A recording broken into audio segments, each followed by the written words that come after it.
कोई नहीं बैठना चाहिए, आप खड़े रहो, यही और सिर्फ नहीं।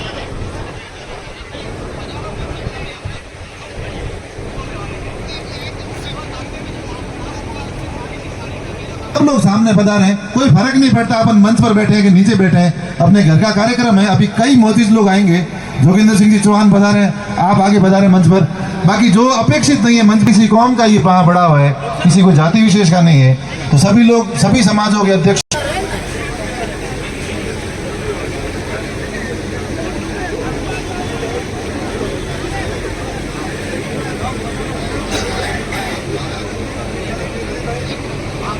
पर जिस धरती का नाम शौर्य और पराक्रम के लिए जाना जाता है, उस धरती पर आषाढ़ी प्रकरण को लेकर आज 17 अप्रैल को आयोजित महापड़ाव में, जो कि सर्व समाज की तरफ से आयोजित है, उसमें आप सभी मंचस्थ अतिथियों का, प्रबुद्धजनों का, सर्व समाज की तरफ से पधारे गणमान्य नागरिकों का और अपनी भुजाओं के दम पर अन्याय के खिलाफ लड़ने की ताकत रखने वाले युवा साथियों का हार्दिक स्वागत और अभिनंदन करते हैं। बाड़मेर जिले के आषाढ़ी गांव में पिछले लंबे समय से दो परिवार जो कि पीढ़ियों से भाई की तरह रह रहे थे, उस परिवारों के बीच में छोटी सी बात को लेकर जो विवाद हुआ, उस विवाद को कि 12 अप्रैल को एक व्यक्ति की जान चली गई। हम सभी ने उस व्यक्ति की जान पर कड़ा दुख व्यक्त किया और उसके लिए हमने जिन लोगों ने अपराध भी किया था उसको हमने कभी सही नहीं माना। लेकिन उस अपराध की आड़ में आपने देखा होगा बाड़मेर की धरती पर जिस तरीके से प्रेशर बनाया गया, जिस तरह से उसमें जो मुलजिम आरोपी थे उनको तत्काल 30 मिनट के अंदर अंदर गिरफ्तार कर लिया गया था। लेकिन उसकी आड़ में 302 की धारा में जिन 15-16 निर्दोष लोगों को आपने गिरफ्तार करने का जो षड्यंत्र रचा, उस षड्यंत्र के खिलाफ और हमारे 2 अधिकारी जिनकी वर्दी पर पुलिस के सितारे लगे थे, जो राजपूत और चारण जाति से जरूर थे, लेकिन जब किसी जाति का व्यक्ति उनके पास पहुंचता था तब वो कहते थे कि हम किसी जाति के नहीं हैं, हम पुलिस के व्यक्ति हैं और कानून के हिसाब से अपना काम करेंगे। और उन दोनों अधिकारियों की छवि राजस्थान पुलिस के सबसे बेहतरीन अधिकारियों में से एक थी। उनको आपने राजनीतिक षड्यंत्र और भीड़ तंत्र के दबाव में आकर जो हटाया, उसके खिलाफ आज बाकासर से लेकर सोंद्रा से लेकर जैसलमेर तक आग पकड़ चुकी है। और उसके विरोध में अभी तो ये ट्रेलर है, ये सारे लोग जो आपके बीच में पहुंचे हैं, ये तो सिर्फ एक तहसील क्षेत्र से लोग आए हुए हैं। अभी तो सैकड़ों गाड़ियां हमारे बीच में पहुंच रही हैं। हमने उस अपराध का कतई समर्थन नहीं किया। हमने विभिन्न क्षेत्रों में जाकर उसको कहा कि जो पुलिस काम कर रही है, जो कानून अपना काम कर रहा है, वो कानून को काम करने दीजिए। लीड तंत्र के रूप में या राजनीतिक दबाव में आकर 15-15, 16-16 लोगों को अगर निर्दोषों को 300 दफा 2 की दफा की जो है धारा में फंसा लेंगे तो लोग ये अन्याय स्वीकार नहीं करेंगे। गुलाब सिंह राजपूत का परिवार चीख कर कह रहा है कि हमारी जमीन बिक गई, हमारे ऊपर 14 मुकदमे हुए, हमारा घर बिकने की तैयारी पर है। उस घर का एक भी व्यक्ति ऐसा नहीं है जो जेल नहीं गया हो। जो व्यक्ति तो भी आपने अगर आरोपी बना दिया तो आने वाले समय में न्याय की बात कौन करेगा? महिलाएं अगर जेल की हवा खाकर अपना जमीर जिंदा नहीं रख सकती तो आप सोचिए एक परिवार हमारे बीच में किस तरीके से कर सकता है।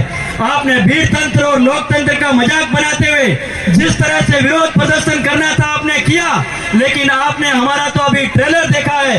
आने वाले समय में हम शांति प्रिय कौम है, हम सर्व समाज के साथ न्याय करने वाली कौम के सिपाही हैं। हमने हमेशा से सदियों पीढ़ियों से न्याय किया है, लेकिन जब अन्याय नाक के पानी से ऊपर निकल जाता है तब हमारे जो व्यक्ति गलत काम करते हैं हम उनका समर्थन कतई नहीं कर सकते।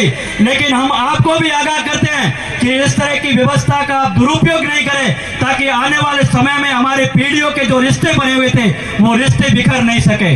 जब किसी परिवार में मेडिकल की सुविधा की जरूरत पड़ती है, अस्पताल से जरूरत पड़ती है, या किसी की शादी होती है परिवार में, तब ये हमारी सेनाएं कहीं काम नहीं आती है। आपकी बाढ़ के पास में बैठा हुआ राजपूत परिवार ही आपके पास जाकर कहता है कि आपके दुख दर्द में हम शामिल होंगे। ये जो लोग लाशों पर राजनीति कर रहे हैं, ये लोग आपके बीच में आकर आपका कभी दुख दर्द बांटने का काम नहीं करेंगे। अगर उस बीच में कोई काम आएगा तो वो क्षत्रिय समाज का सिपाही काम आएगा, जो हमेशा से कहता आया है कि हमारे बीच में कोई भेदभाव नहीं है। मैं ज्यादा बात अपनी नहीं करूंगा। बहुत सारे वक्ताओं को जैसलमेर से, बाड़मेर से, जालौर से जो लोग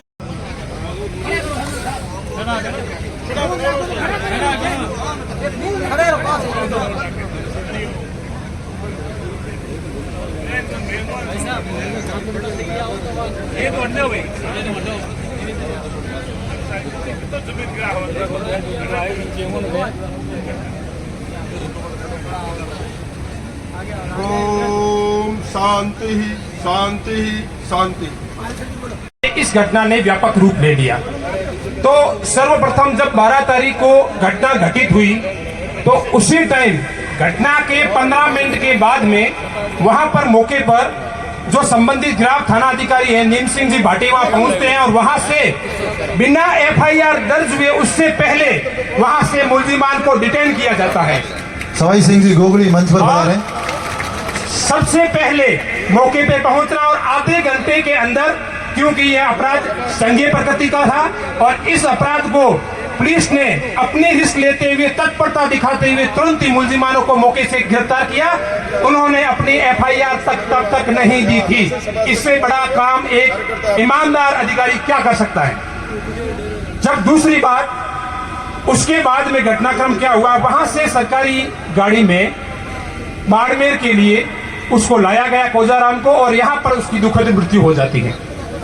मृत्यु हो जाने के 2 दिन तक यहां पर तथाकथित नेता लोग उस बॉडी को लेकर बैठे रहते हैं और एक सुनियोजित तरीके से जो एक समाज विशेष के खिलाफ षड्यंत्र रचकर एक एफआईआर दर्ज करवाई जाती है, जिसमें नाबालिग बच्चे, उन 3 मुलजिमों के अलावा मैं बात कर रहा हूं, नाबालिग महिलाओं के साथ साथ 70 से 80 साल उम्र के बुजुर्ग लोग जो हमारे समाज के सम्मानित लोग हैं, जिसमें उगम सिंह जी, गुलाब सिंह जी वगैरह जो भी मौजूद नाम है, उनके नाम और उनकी स्थिति में आपको बता दूं।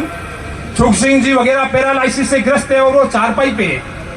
और ऐसी स्थिति में ऐसे बुजुर्ग और समाज के सम्मानित लोगों के नाम सुनियोजित तरीके से बिना किसी वजह से, और इसके अलावा कुछ स्टूडेंट थे जो वहां पर थे ही नहीं, दूर दराज पढ़ते हैं, वहां उसका कोई लोकेशन ही नहीं है, सिर्फ और सिर्फ हमारे खिलाफ सुनियोजित तरीके से इन्होंने 15 मुलजिम की नामजद एफआईआर और उसके अलावा एक अलग से ज्ञापन दिया है। उस ज्ञापन में हमारे समाज के मौजूद और बुजुर्गों के नाम दिए हैं, वो सरासर गलत दिए हैं। इसको लेकर ही हमारा सबसे बड़ा ये आक्रोश है।